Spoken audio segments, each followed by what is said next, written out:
Hello guys, welcome to the channel. In this lecture we will see ocean currents. Till now what we have seen, planetary winds. Okay, so this is very important part. These winds are responsible for the formation of ocean current. So we have seen this. Now what are the other factors which are responsible for ocean current? Okay, so first is planetary winds, second temperature, salinity, Coriolis force, islands. We will discuss each one by one. So first, we are not discussing planetary winds because we have seen it. We will see it by the example how it is affecting ocean current. Okay, now we are going to see temperature because it is a very short, salinity, Coriolis force, islands. First we will cover short concepts. So let's start by temperature. Now warm current flows towards pole. As you can see, warm current towards pole, equator to pole, and cold current towards equator, poles to equator. Okay, this we have seen. This is equator, and cold current will flow from pole to equator, and warm current will flow equator to pole. So this is simple. Why is it? Let me tell you. Near equator, water is warm, so warm water will expand. This was initial condition. This is later on. This one. The warm water will expand and cold water near poles is cold, so cold water will squeeze like frozen as a ice. Ice की तरह वो पिघल जाएगा. ओ sorry, Hindi में करते हैं, कुछ समझ में नहीं आया तो बताइए. वार्म वाटर एक्सपैंड हो जाएगा और कोल्ड वाटर स्क्वीज हो जाएगा. तो हमारे आइस पे पोलर रीजन में 90 डिग्री पे वो स्क्वीज हो जाएगा, बर्फ की तरह जम जाएगा और वार्म वाटर एक्सपैंड हो जाएगा. So on equator water height is more than pole height. So due to gravity, water will flow from equator to poles. This is known as warm current, and water flow from pole to equator is known as cold current. So this is all about temperature. Why temperature is responsible for ocean current, we have seen. Now we are going to talk about salinity. The high salinity, density also increase. So we can say high salinity is equal to high density. And if water is dense, अगर water की density ज़्यादा है, density को हिंदी में क्या कहते हैं, शायद घनत्व कहते हैं, I am not sure, please check it. Denser water, जो भारी water होगा वो नीचे जाएगा, it goes down. Again height difference. जहां पे मान लीजिए ये वाटर है, यहां पे सैलिनिटी कम है, लेस सैलिनिटी, यहां पे हाई सैलिनिटी है. अब जब यहां हाई सैलिनिटी है तो इस वाटर का ये हो जाएगा, क्योंकि ये डेंसर है, ये नीचे जाएगा, तो फिर से ग्रेविटेशनल फोर्स और फिर से फ्लो ये हो जाएगा. तो सैलिनिटी कैसे रेस्पॉन्सिबल है ये भी हमने देख लिया. कोरियोलिसिस कैसे रेस्पॉन्सिबल है, जैसे वो विंड्स के लिए रेस्पॉन्सिबल है वो ऐसे ही ओशन करंट के लिए रेस्पॉन्सिबल है, वो हम फर्स्ट लेक्चर में देख चुके हैं. अब आ जाते हैं आइलैंड्स के ऊपर. आइलैंड्स कैसे रेस्पॉन्सिबल है. Ocean current hit the land and split in different direction. जैसे वो केरला के उस पे आई या तमिलनाडु पे आई तो वो बाइफरकेट हो जाएगी, एक चली जाएगी ईस्टर्न साइड पे, एक चली जाएगी वेस्टर्न साइड पे. So we can say coast line also affect the ocean current. Like these are ocean and these are ridges. जो छोटे छोटे पहाड़ निकलते हुए देखे होंगे आपने, थाईलैंड और ये सब एरिया में बहुत सारे आपको मिलेंगे, मिड अटलांटिक में भी मिलेंगे, और कुछ नीचे होते हैं. तो इनको कहते हैं हम अबव सी लेवल और इनको below sea level ridges. So these ridges are also responsible for ocean current direction. जैसे कोस्ट लाइन अफेक्ट करती है ऐसे ही रिजेस भी अफेक्ट करती है. But below sea level ridges does not affect much but above sea level which is hit and by the current bifurcate the water. Bifurcate मतलब दो डायरेक्शन में वो bifurcate कर देते हैं, वाटर को तोड़ देते हैं. So this is all about how islands are responsible for ocean current, pyrolysis force, you know it, salinity, density, and temperature, cold current and warm current. Now main focus will be on the planetary winds. We have seen these all in a very greater detail here. ये सब आपने देख रखा है. तो आपने अगर अभी ये ड्रॉ नहीं किया है और जो हम अभी एग्जाम्पल से देखने जा रहे हैं, तो आप literally, I am again saying, आप टाइम पास कर रहे हैं, क्योंकि ये आपके सामने नहीं होगा. जो भी मैं एग्जाम्पल बताऊंगा वो बस आप समझने के लिए समझेंगे या फिर फर्जी, मैं कुछ नहीं कह सकता हूँ वो आपको कैसे समझ में आएगा. तो पहले नोट डाउन कीजिए कॉपी पे और फिर आप जो मैं एग्जाम्पल दे रहा हूँ उनसे समझने की कोशिश की. Okay, now we are going to see planetary winds and what is Gyre. We will see, we will come on this on later, but because it is somewhere related to the planetary winds also. अभी तक हमने क्या देखा, हमने सारे concept देख लिए. अब हमें देखना है प्लेनेटरी विंड कैसे रेस्पॉन्सिबल है. तो इसके लिए हम एक काम कर सकते हैं, ऐसे मैप लगा लेते हैं. अभी हमको पता है ये हमारा इक्वेटर है और अप्रोक्स यहां पे हमारा 30 है. तो 32 इक्वेटर कौन सी विंड रहेगी हमारी, बताइए. तो 32 इक्वेटर हमारी कौन सी विंड रहेगी, ये देखिए, north east winds, north east wind रहेगी. तो हम ऐसे ड्रॉ कर सकते हैं इसे, ऐसे. हम यहां देखते हैं under the influence of northeast trade wind, ये गई, we observe north Atlantic equatorial current. ये यहां पे भी आएगा, इसको बोलते हैं नॉर्थ अटलांटिक इक्वेटोरियल करंट. और ये आके यहां गल्फ ऑफ फ्लोरिडा तक पहुंचेगी. कैसे, वो साइकिल बनाता है, वो यहां टच होगा, अभी हमने ये देख ही लिया है, और वो यहां तक पहुंच जाएगा. अब ये हमारा अप्रोक्स 60 है, ये हमारा 60 है. अब 60 में कौन सा रहेगा, वेस्टर्लीज. वेस्टर्लीज किस डायरेक्शन में रहती है, इस डायरेक्शन में. तो इसको हम बोलते हैं, तो ये इसके इन्फ्लुएंस में आएगी, वेस्टर्लीज के इन्फ्लुएंस में. जब ये यहां पे टच करेगी ये ऐसे जाएगी और कुछ ऐसे अंदर चली जाएंगी. जो बाइफरकेट होगा, जो हमने देखा आइलैंड की वजह से बाइफरकेट हो रहा है, वो यहां पे भी होगा. तो जो इधर जाएगी वो गल्फ ऑफ स्ट्रीम, ये कहां पे देख रहे हैं हम, यूएस में और यूरोप के बीच में. फिर ये इधर होते हुए यहां से कहा जाएगी, एक स्कैंडिनेवियन कंट्री में चली जाएगी और क्या बनाएगी वहां पे जाके, all weather port. Why, because ये वार्म करंट है, ये इक्वेटर से पोल की तरफ जा रही थी ना. और कुछ इधर आ जाएगी, एक पार्ट इधर चला गया, एक पार्ट इधर चला गया, बाइफरकेट कर दिया इसने आइलैंड्स में. और यहां पे कौन सा आइलैंड है, यहां पे कैनरी आइलैंड है.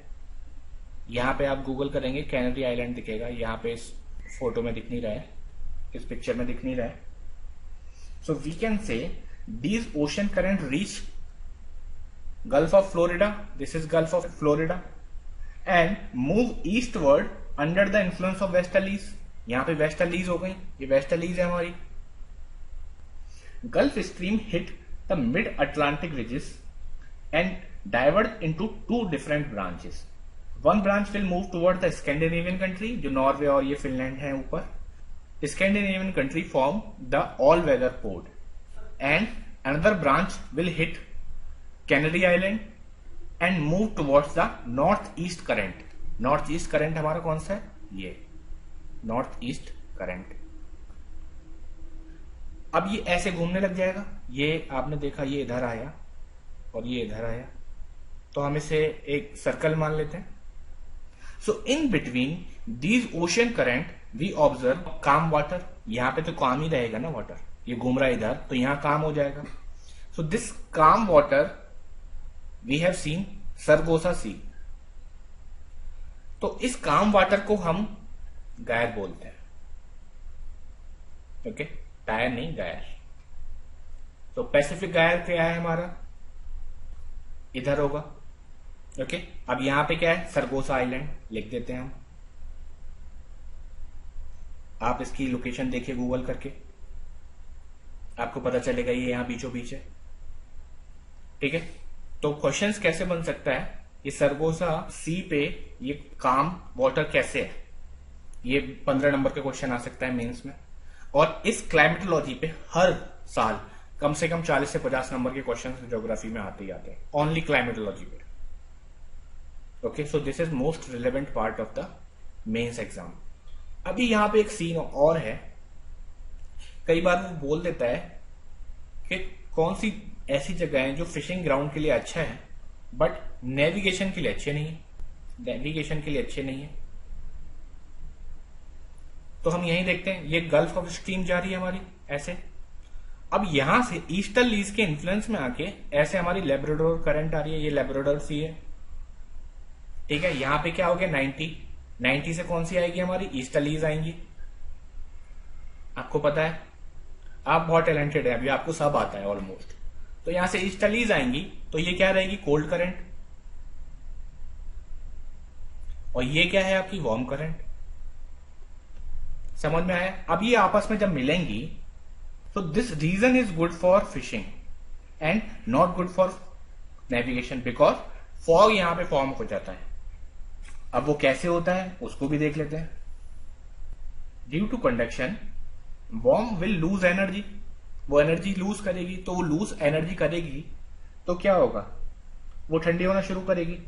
और वो ठंडी कब होगी, जब वो मॉइस्चर को हवा में छोड़ रही है and present cloud near surface, वो क्या कर देगा, क्लाउड फॉर्म कर देगा सरफेस पे। अब जब उसने क्लाउड फॉर्म कर दिया तो वो मॉइस्चर के साथ मिलके क्या बन जाएगा, फॉग बन जाएगा। इसलिए वो फॉग की वजह से आपका नेविगेशन वहां पे आसान नहीं है। ओके, और फिशिंग क्यों अच्छे है वहां पे, क्योंकि वहां पे बहुत ही अच्छा आपको ग्राउंड मिल जाएगा फिशिंग के लिए, क्योंकि वहां पे बहुत ज्यादा ना टेम्परेचर है ना बहुत कम है, तो वहां पे डाइवर्सिटी आपकी अच्छी खासी होती है और वो आपकी फिशिंग के लिए भी अच्छा होता है। तो अभी आपको प्लैनेटरी विंड समझ में आ गई। ऐसे ही इसी एग्जाम्पल को हम नोट्स में देख लेते हैं।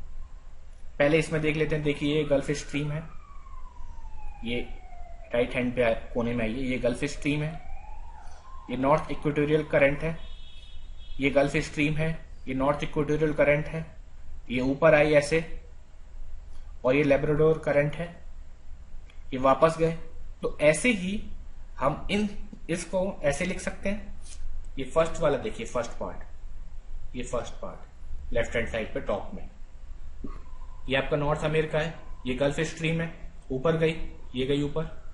ये कौन सा है हमारा, नॉर्थ इक्वेटोरियल करंट।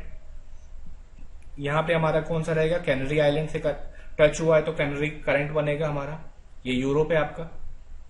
और ये नॉर्थ अटलांटिक करंट है, ये नॉर्थ इक्वेटोरियल करंट है, ये नॉर्थ अटलांटिक करंट है। ठीक है, ये बाइफरकेट होकर किधर जा रही है, स्कैंडिनेवियन कंट्री में। ठीक है, तो आप इसका स्नैपशॉट ले लीजिए। सेम चीज यहां पे फॉलो होगी, सेम चीज यहां पे फॉलो होगी। ये इसको भी डिस्कस कर लेते हैं सेकंड वाले को, फिर बाकी आप खुद से करना। यहां पे जापान है और यहां पे नॉर्थ अमेरिका है, देख लेते हैं इसका भी। ये नॉर्थ अमेरिका है और ये जापान है आपका। तो ये स्ट्रीम कौन सी है, कुरोशियो, और ये कैलिफोर्निया। सेम चीज आप यहां देखिए, कुरोशियो और कैलिफोर्निया करंट। ये कौन सी है, नॉर्थ इक्वेटोरियल। क्यों नॉर्थ इक्वेटोरियल है आप बताइए, क्योंकि ये 0 to 30 के रेंज में ये ऐसे आई और फिर ये ऐसे फॉर्म हुई। ये रिजेस की वजह से आपकी डायरेक्शन बदल रही है, नहीं तो यहां पे भी आएगी, यहां पे भी आएगी, फिर ये ऐसे फॉर्म होगी और कुरोशियो आइलैंड बनाए, कुरोशियो करंट बनाएगी। आसान है। और ये नॉर्थ पैसिफिक, ये ऐसे जाएगी और ये नॉर्थ पैसिफिक करंट बनाएगी, क्योंकि ये पैसिफिक ओशियन है। आपने सुना होगा इंडो पैसिफिक, ये पैसिफिक, ये आपका इंडो ओशियन, ये आपका पैसिफिक ओशियन। और फिर क्या आएगा आपका, बस आपका सर्कल पूरा हो गया। अब जब ये सर्कल पूरा हो रहा होगा तो यहां पे भी शांत वाटर रहेगा, काम वाटर। ये कौन सा है, ये पैसिफिक गायर है जो हमने यहां देखा, ये पैसिफिक गायर बन गया। तो बहुत आसान है, आपने एक बार कॉन्सेप्ट समझ लिया उसके बाद सब कुछ हलवा है आपके लिए। मैंने ये क्यों लगाया है, क्योंकि आप स्नैपशॉट ले सकें और आपको आसानी से समझ में आ सके। ये ग्राफिक्स इसलिए नहीं लगाई मैंने क्योंकि तो क्रेडिट्स का चक्कर रहता है यूट्यूब पे, इसलिए मैं ऐसे बना रहा हूं। अभी एक कॉन्सेप्ट और समझ लेते हैं, वो भी बहुत आसान है, वहां पे भी बहुत लोग कंफ्यूज होते हैं। ये नॉर्थ इक्वेटोरियल से होते हुए ये आपका अफ्रीका है और ये आपका नॉर्थ अमेरिका है। जब यहां से करंट आएगी, वाटर आएगा, तो यहां पे एक्यूमुलेटेड हो जाएगा और यहां पे ये बढ़ जाएगा। तो ईस्टर्न साइड पे, कॉन्टिनेंट के ईस्टर्न साइड पे, continent eastern side, water will accumulated, pile up UN से, मतलब इकट्ठा हो जाएगा। वहां पे इकट्ठा हो जाएगा तो ये वार्म हो जाएगा और यहां पे कम हो गया वाटर, तो नीचे वाला वाटर ऊपर आने की कोशिश करेगा, तो यहां पे करें, यहां पे कूलर हो जाएगा। तो ये आसान है कॉन्सेप्ट, बट बहुत सारे लोग यहां पे कंफ्यूज होते हैं। वो सोचते हैं कि किसी भी पॉइंट पे ऐसा ही रहेगा, कॉन्टिनेंट के ईस्टर्न साइड पे वार्म रहेगा और कॉन्टिनेंट के वेस्टर्न साइड पे ठंडा रहेगा। ये बहुत ही गलत है। क्यों गलत है? आपने विंड पैटर्न देख लिया, ये बस ट्रॉपिकल रीजन में रहेगा 30 to 30, ये आपका इक्वेटर है, ट्रॉपिकल रीजन में रहेगा, क्योंकि ट्रॉपिकल रीजन में ही आप वेस्टर्न पे एक्यूमुलेटेड कर रहे हैं। नहीं तो ऊपर तो आपकी वेस्टर्लीज आ रही हैं, ये यहां पे एक्यूमुलेटेड हो जाएगा। तो ये आपके क्वेश्चन से ऐसे फंसा सकते हैं आपको। ये वेस्टर्लीज है तो पानी तो यहां आके पाइलअप होगा ना, अगर वहां पे कॉन्टिनेंट है तो। आपको कॉन्सेप्ट आता है, आपको बस वहां पे अप्लाई करना है, ठीक है? तो आसान है ये भी। ट्रॉपिकल में क्या होगा वो भी आप जानते हैं। हमने अभी तक क्या देखा है, ईस्टर्न रीजन हमारे कोल्ड रहता है और वेस्टर्न रीजन हमारा वार्म रहता है। हमने आपका गायड देख लिया, सरगोसा सी, और विंड पैटर्न से हमने कैसे हमारी ओशन करंट अफेक्ट हो रही है वो देख लिया, सैलिनिटी से कैसे अफेक्ट हो रही है वो देख लिया, कोरियोलिसिस फोर्स से कैसे हो रही है वो भी हमने देख लिया, टेम्परेचर से कैसे हो रही है वो भी देख लिया, और रेजिस या आइलैंड या कोस्ट लाइन से कैसे हो रही है हमने वो भी देख लिया। तो ओशन करंट हमने मोटा मोटा देख लिया। ये मैं क्यों ओशन करंट बीच में घुसा दिया, हम जहां पे विंड पढ़ रहे थे, क्योंकि इसी से आप बेसिक कॉन्सेप्ट समझेंगे। अगर ये आप छोड़ देंगे और आप डायरेक्ट विंड पैटर्न से क्लाइमेट क्लासिफिकेशन समझने की कोशिश करेंगे, यहाँ डिजर्ट क्यों है, तो वो एक मगअप करना हो जाएगा, आपको रट्टाफिकेशन हो जाएगा। वो आपको रटना नहीं है, आपको कॉन्सेप्ट समझना है। आपको कोई और कॉन्टिनेंट का भी एग्जाम्पल दे देंगे तो वो भी आप करते हैं, या फिर कोई भी और कॉम्प्लेक्स प्रॉब्लम जो आपने पढ़ी नहीं है और बट आपको कॉन्सेप्ट आता है वो वहां अप्लाई कर सके। अब हमें बस विंड पैटर्न पढ़ना है और थोड़ा सा हम रेन के बारे में पढ़ेंगे, तो हमें सारे समझ में आ जाएंगे। एवरग्रीन फॉरेस्ट कहाँ होता है, ग्रासलैंड कहाँ होते हैं, डिजर्ट्स कहाँ होते हैं। ओके, एक छोटा सा कॉन्सेप्ट और पढ़ लेते हैं। ये नए लेक्चर में जाएगा तो इतना बड़ा कॉन्सेप्ट है नहीं है जो वहां पढ़ाया जाए आपने, और शायद ये आपको आता भी होगा। ऑनशोर विंड आपको पता होगा, जो ओशियन से कॉन्टिनेंट की तरफ जाती है, और ऑफशोर विंड क्या है, जो कॉन्टिनेंट से मतलब सरफेस से ओशन की तरफ जाती है। अब ये ऑनशोर से आ रही हैं तो ये मॉइस्चर कंटेन करेंगी और ये ड्राई रहेंगे। अब एक थ्योरी आपने बहुत सुनी होगी, हॉर्स लैटिट्यूड। ये हॉर्स लैटिट्यूड क्या है?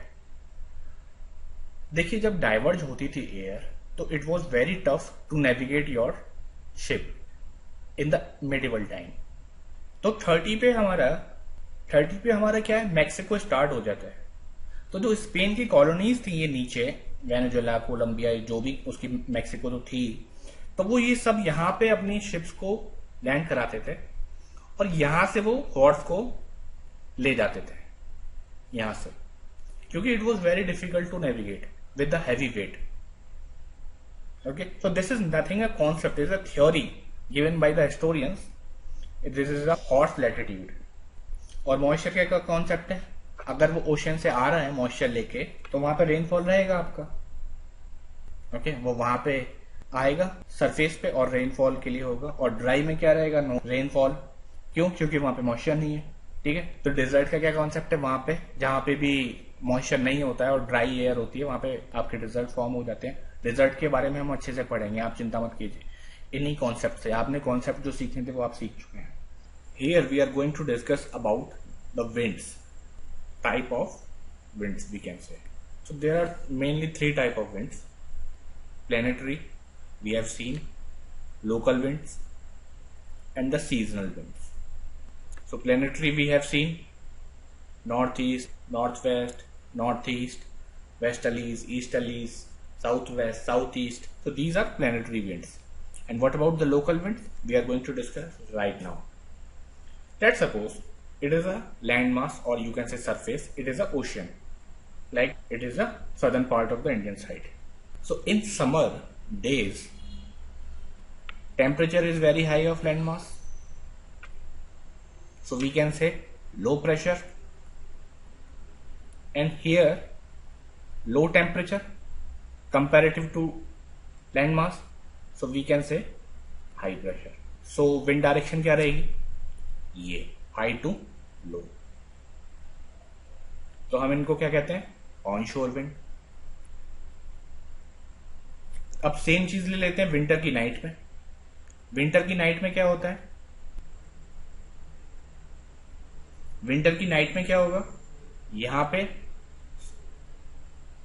लो टेम्परेचर रहेगा, मतलब हाई प्रेशर, और यहां पे कंपैरेटिवली वार्म रहेगा। वार्म मतलब थोड़ा गर्म, तो हाई टेम्परेचर। तो यहां पे क्या रहेगा? Low pressure. विंड का पैटर्न क्या रहेगा? High to low. These are offshore wind in winter nights. Is it simple? Okay, let's go ahead. अभी ये माउंटेन है, मान लीजिए ये जो पार्ट है ये माउंटेन है। तो गर्मियों में दिन के समय में क्या होगा? ये सनलाइट है, सनलाइट डायरेक्ट यहां पड़ेगी, शॉर्ट वेव रेडिएशन, तो डायरेक्टली यहां पड़ेगी, तो यहां क्या रहेगा? हाई टेम्परेचर रहेगा। हाई टेम्परेचर है तो प्रेशर क्या रहेगा? Low pressure. और यहां वैली में, मतलब वैली मतलब नीचे, आपका क्या रहेगा? कंपैरेटिवली लो टेम्परेचर रहेगा। यहां ज्यादा रहेगा, क्यों? क्योंकि ये डायरेक्ट सनरेज पड़ती है, short wave, in summer time, गर्मियों के टाइम पे। तो यहां पे आपके हाई प्रेशर। तो विंड का पैटर्न क्या रहेगा? हाई टू लो। तो हम इसको हम बोल सकते हैं ये वैली ब्रीज है। वैली ब्रीज को हम एनाबैटिक विंड्स भी बोलते हैं, और ब्रीज। ठीक है, ये एक बार क्वेश्चन आ चुका है। अभी सेकंड केस क्या है? सेकंड केस स्टडी भी देख लेते हैं। इन विंटर नाइट यहां पे कैसा रहेगा टेम्परेचर? लो टेम्परेचर, तो मतलब हाई प्रेशर। और यहां थोड़ा सा कंपैरेटिवली हाई टेम्परेचर रहेगा, तो यहां पे लो प्रेशर हो गया। अब ये विंड पैटर्न क्या हो गया? ये नीचे हो गया। इनको क्या बोलते हैं? Mountain breeze. तो अब ये कह सकते हैं, और इनको दूसरे किस नाम से बुलाते हैं? बैटिक ब्रीज। ये आसान है। हमने दो चीज देखी, एक माउंटेन और वैली का केस, और एक ओशियन और सरफेस का केस। ये दोनों आपको समझ में आ गए? ये हम विंड के कॉन्टेक्स्ट में बात कर रहे हैं। ठीक है, आगे हम टेम्परेचर के केस में बात करेंगे, तब आगे भी जाएंगे इसमें। ये ऐसा दिन में कौन सा टाइम पे सबसे कम टेम्परेचर रहता है, वो एक अलग पार्ट है। ओके, अभी हम यहाँ बस विंड पैटर्न देख रहे हैं। तो लोकल विंड्स में हमने देख लिया लैंड और सरफेस और ocean, and another one is mountain and valley. अब एक कॉन्सेप्ट और आता है, ये बहुत ही आसान कॉन्सेप्ट है। अब ये मान लीजिए वेस्टर्न घाट है, ये माउंटेन है जो, ये वेस्टर्न घाट है, और या फिर रॉकी माउंटेन मान लीजिए, अगर वहां पे अमेरिका में मानना है। अगर आपको रॉकी माउंटेन नहीं पता है तो आपने जियोमॉर्फोलॉजी नहीं पढ़ी है सही से। प्लेट टेक्टोनिक्स थ्योरी में आपको रॉकी माउंटेन्स क्यों फॉर्म हुए ये पहले आपको पता ही होगा। तो रॉकी माउंटेन क्या है अगर आपको नहीं पता है, ठीक है, आपने नहीं पढ़ी होगी अभी प्लेट टेक्टोनिक्स थ्योरी, तो आपने वो पढ़नी चाहिए आपको, वो भी इंपॉर्टेंट है। तो रॉकी माउंटेन मान लो या वेस्टर्न घाट मान लो, और ये आपका प्लेन है। तो अगर हम एग्जाम्पल लेते हैं रॉकी माउंटेन्स का, तो ये क्या है? हमारी ग्रेटर प्लेन्स, इनको प्रेयरी बोलते हैं, प्रेयरीज। एक बार आप मैप में देखिए, when westerlies blowing from ocean to mountain, यहाँ ओशियन से, ये ओशियन है, यहां से माउंटेन की तरफ आती हैं तो वो क्लाउड फॉर्म करते हैं क्योंकि वो राइज की and form a cloud and H2O vapour. So this is the example of heavy rainfall in the windward side. What is windward? This windward मतलब जहां से हवा चल रही है, जिस साइड से हवा चल रही है. And no rainfall at leeward side. Leeward side जहां पे प्लेन है. So when winds are descending from mountain to valley, winds are warm. अब उनमें मॉइस्चर और वेपर बचा ही नहीं है तो वो गर्म हो गए हैं. सो this is the example in the winter season. देखिए ये हम विंटर सीजन की बात कर रहे हैं. So there are snow at the greater plains in the winter. तो ये विंटर सीजन की बात कर रहे हैं. अब विंटर सीजन में प्रेरीज में क्या है, आपका स्नो है. अब ये जब डिसेंड हुई ये विंडवर्ड साइड से तो ये वार्म हो गई थी, हमने देखा, क्योंकि इसने मॉइस्चर रिमूव कर दिया. So descending winds are warm and blow over the snow. So these winds are also called snow eater. Snow को खाने वाली. Because these winds melt down the snow. Snow eater also called chinook. Chinook अभी बहुत सारा news में था, क्यों था बताइए आप कमेंट सेक्शन में मुझे. इंडियन एयरफोर्स ने कंडक्ट किया है, कौन सी कंट्री से किए. ठीक है, वापस आते हैं अपने टॉपिक पे. After the removal of snow this land is good for wheat cultivation. अब दूसरा केस ले लेते हैं समर के लिए. हमने ये विंटर का केस देख लिया, अब समर का केस ले लेते हैं. ये रॉकी माउंटेन है. अभी मान लीजिए ये रॉकी माउंटेन है और विंड डायरेक्शन ये है, तो ये कहां से आ रहा है? ऑफशोर विंड है. ये क्या होंगी? ड्राई होंगी. और लीवर्ड साइड कौन सा होगा? वो भी वार्म रहेगा क्योंकि ड्राई है और यहां हवा तो चलेगी. अब ये ड्राई क्यों है और ये ऐसे इस डायरेक्शन में क्यों चल रही है? वो आपने विंड पैटर्न देख लिया है. समर में क्या होगा? ITCZ ऊपर शिफ्ट कर जाएगा तो 45 पे हमारा सब ट्रॉपिकल हाई प्रेशर रहेगा. इस वजह से आप फिर से उसको जो आपने प्लेनेटरी विंड का बनाया है नोटबुक पे, उससे देखिए ये ऐसे ही फ्लो करेगा. So we can see dry and warm air.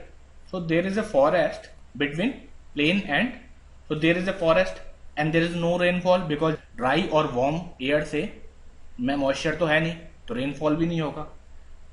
और इस सीजन में ट्री हैं वो शेड कर देते हैं अपनी लीव्स को, मतलब पतझड़ आ जाती है. In summer there is offshore wind. ये ऑफशोर विंड भी हो गई.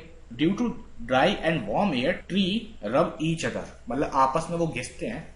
And forest catches fires. आग लग जाती है कैलिफोर्निया में बहुत सारी जगह. आप देखिए एक बार मैप में कैलिफोर्निया कहां पे, मैं दिखा देता हूं आपको. ये आपका कैलिफोर्निया है, ठीक है. जो 30 पे था वो अभी 45 पे हो गया है क्योंकि ITCZ 23 पॉइंट यहां पे था. तो ये विंड का डायरेक्शन क्या रहेगा? ये ऐसे रहेगा और यहां पे कैलिफोर्निया के जंगलों में आग लग जाएगी. आसान है, कोई भी रॉकेट साइंस नहीं है. So these winds are also known as Santa Ana. And this valley is known as Santa valley. ये आपके लिए इंपॉर्टेंट नहीं है बट ठीक है, पता होना चाहिए. और अलग अलग कंट्री में अलग अलग नाम से इनको बुलाते हैं. जैसे जापान में इनको यामो बुलाते हैं, इंडिया में लू बुलाते हैं क्योंकि ड्राई है, वार्म एयर है, ड्राई भी है, मॉइस्चर नहीं है. ओके. अर्जेंटीना में जोंडो बुलाते हैं. तो अलग अलग है, वो आपके लिए इंपॉर्टेंट नहीं है. बट इंडिया में क्या बुलाते हैं? लू बुलाते हैं इनको. अब एक बार अफ्रीकन रीजन में भी देख लेते हैं. ये गल्फ ऑफ गुयाना है. So we can see Guiana current eastern part of the ocean. It is a warm current and during extreme summer onshore wind hit the surface. Onshore wind होगी, sorry, onshore wind hit the surface which is warm. ये हम extreme summer की बात बता रहे हैं क्योंकि वो यहाँ पे इक्वेटर के परपेंडिकुलर आपका सन की रेज रहेंगी, तो ये वार्म भी रहेगी और ये ऑन शोर है तो मॉइस्चर भी रहेगा.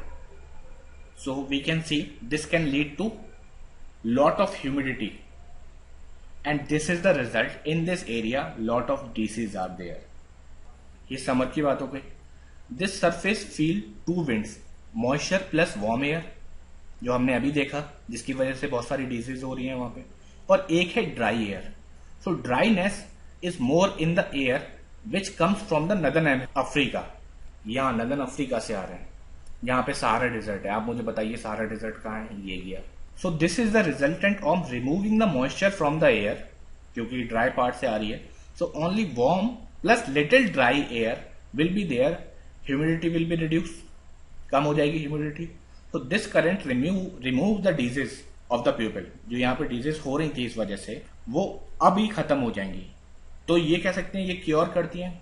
सो these winds are also known as doctor wind. Okay, तो डॉक्टर विंड्स आप याद रखिए, आपको कभी भी आंसर राइटिंग में ही हेल्प करेगा। अब एक एग्जांपल यूएस का भी ले लेते हैं। So let's see some cold current in the North American continent. Canada is usually cold, Canada this is usually cold than North America relatively. I am not saying US is not cold, US is warm, but it is, Canada is more cooler than US, cooler is warmer than Canada. So if it is a low temperature, तो यहाँ पे high pressure रहेगा और यहाँ low pressure हो जाएगा, तो winds का पैटर्न क्या रहेगा इधर। So winds flow from the Canada to USA in the eastern side of the continent, eastern side of the continent. In winter, Canadian cold current winds lead to snowfall in the USA like New York, Newark, Pittsburgh. ये कहाँ पे है, ये बिल्कुल यहीं पे ऊपर eastern side पे, यहाँ पे इस एरिया में। And Canadian winds is known as blizzards and this snowfall is dry. Okay, so very simple. तो अभी आपको मोटा मोटा सारा कॉन्सेप्ट समझ में आ गया है। आप एक बार रीडिंग करेंगे बुक से या किसी और चीज से, किसी के नोट से, तो आपको हर चीज समझ में आएगी, क्योंकि आपने कॉन्सेप्ट पे ध्यान दे रहे हो। तो और इंडिया के कॉन्टेक्स्ट में हम एक सेपरेट लेक्चर में पढ़ेंगे, क्योंकि वो थोड़ा कॉम्प्लेक्स है इंडिया का। ठीक है, रिट्रीट, मानसून और ये सब थोड़ा कॉम्प्लेक्स है, वो हम उसमें पढ़ेंगे, बट वो एक सेपरेट लेक्चर में पढ़ेंगे। वहां पे थोड़ा सा क्लाइमेट कंडीशन और वेदर हमारा थोड़ा वहां पे कॉम्प्लेक्स है, just because of Himalaya and Tibetan plateau. Okay, so this is all about the wind here. आपके कॉन्सेप्ट समझ में आ गए। आप किसी भी एग्जांपल को उठाइए और यहाँ पे पुट कीजिए, विंड का डायरेक्शन कैसा है, कैसा रहेगा, ये आपको हर चीज पता चल जाएगी। अभी इस नेक्स्ट लेक्चर में हम यहाँ पे हम ऑलमोस्ट हर चीज खत्म कर चुके हैं यहाँ तक कॉन्सेप्ट में। अब हम अगले लेक्चर में फाइनल स्टेज में डिजर्ट और ये सब क्लाइमेट कैसे कैसे फॉर्म होते हैं वो देखेंगे, क्योंकि सारे कॉन्सेप्ट यहाँ पे खत्म हो जाते हैं। ओशन करंट हमने देख लिया और हमने विंड्स पैटर्न भी देख लिया डिटेल में। अभी हमें बस क्लाइमेट कंडीशन देखनी है कि उनका नाम क्या है और वो कैसे फॉर्म होते हैं। तो अगले लेक्चर में ये सब हम सीख जाएंगे, डिजर्ट्स कैसे फॉर्म होते हैं, green grassland and evergreen forest, ये सब। तो thank you for being with me, God bless you all, keep studying.